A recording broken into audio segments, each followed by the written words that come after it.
मैं professor major DN Maurya हूँ। गोरखपुर विश्वविद्यालय के प्राचीन इतिहास, पुरातत्व एवं संस्कृति विभाग में आचार्य एवं पूर्व विभागाध्यक्ष रहा हूँ। मैं वर्तमान में भी NCC का प्रभारी हूँ। उस दृष्टि से मेरा रैंक मेजर और पद कंपनी कमांडर 1/44 है।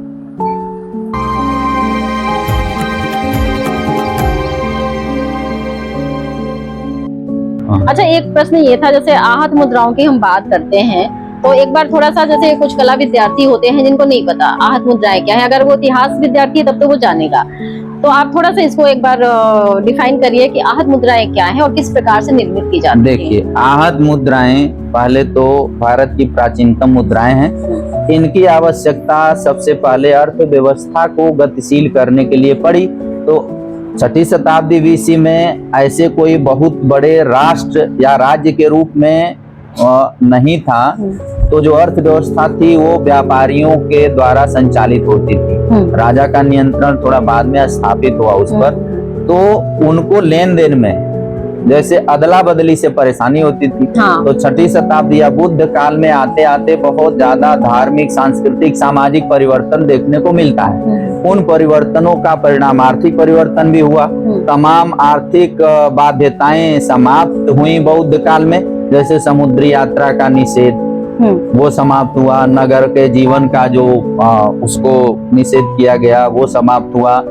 बहुत सारे निचले तबके के लोग अर्थव्यवस्था में, कृषि में, शिल्प में आगे आए, तो अर्थव्यवस्था विकसित हुई। और इस अर्थव्यवस्था के संचालन के लिए मुद्राएं अस्तित्व में आई। तो मुद्राओं में पहली बार जो मुद्राएं बनाई गई वो एक निश्चित मानक की रजत धातु की बनी। उनकी धातु चांदी है, उस पर कुछ निश्चित सिंबल। और जो दो प्रकार की आहत मुद्राएं, एक साम्राज्यिक आहत मुद्राएं हैं, एक स्थानीय मुद्राएं हैं। जो साम्राज्यिक आहत मुद्राएं हैं उस पर 5 चिन्ह अनिवार्य थे, जिसमें 2 चिन्ह सभी पर मिलते हैं, कॉमन है। अगर हजारों की संख्या में मिली आहत मुद्राएं, तो जो साम्राज्यिक आहत मुद्राएं हैं उन मुद्राओं पर सूर्य और सडर चक्र मिलता है।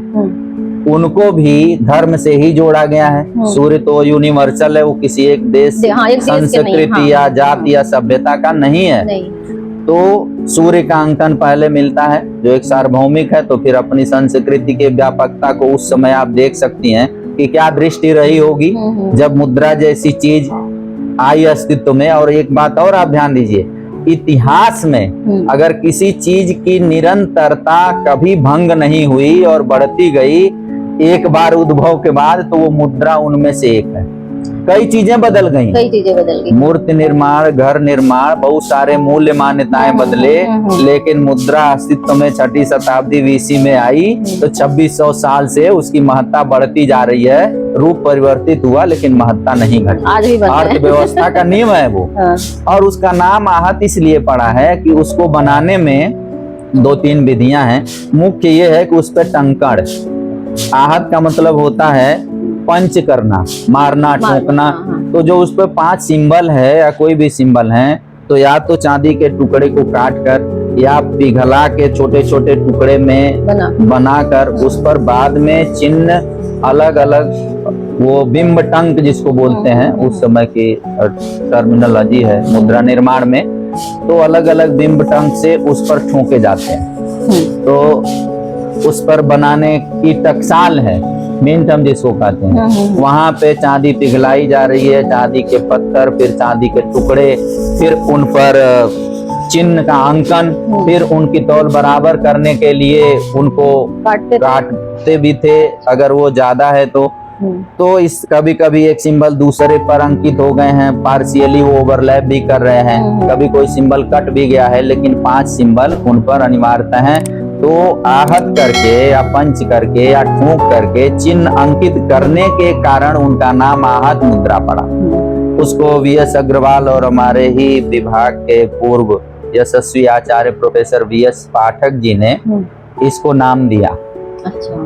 तो संकित मुद्रा या आहत मुद्रा लोकप्रिय हुई, जिनको वैश्विक तौर पर हम पंचमार्क पॉइंट्स करते हैं। मतलब पहचान इसकी उसी रूप में हाँ। विकसित हो गई। एक चीज पूछना था, ये जो 5 आप चिन्ह बता रहे हैं, कौन कौन से चिन्ह थे ये? देखिए 2 चिन्ह तो निश्चित हैं, एक सूर्य है, ये दूसरा सदर चक्र। सदर चक्र का मतलब हुआ ऐसा वृत्त या आकार जिसमें 6 कोण हो या 6 अरियां हो। अरियां।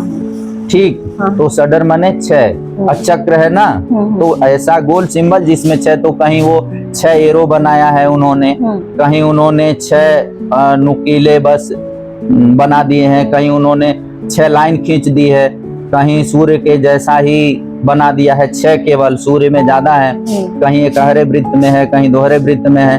तो सूर्य है और सदर चक्र, ये 2 तो कॉमन हो गए।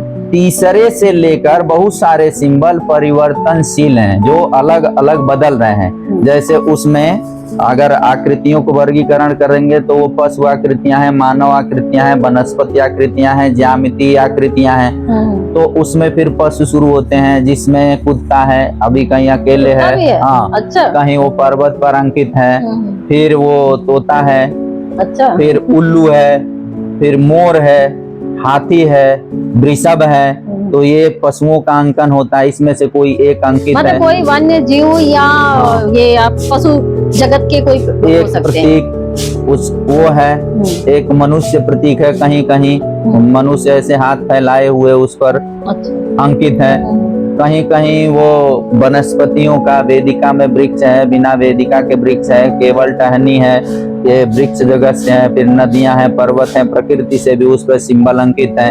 कुछ ज्यामितीय आकृतियां हैं जैसे त्रिकोण है, चतुष्कोण है, वृत्त है, इनका भी अंकन मिलता है।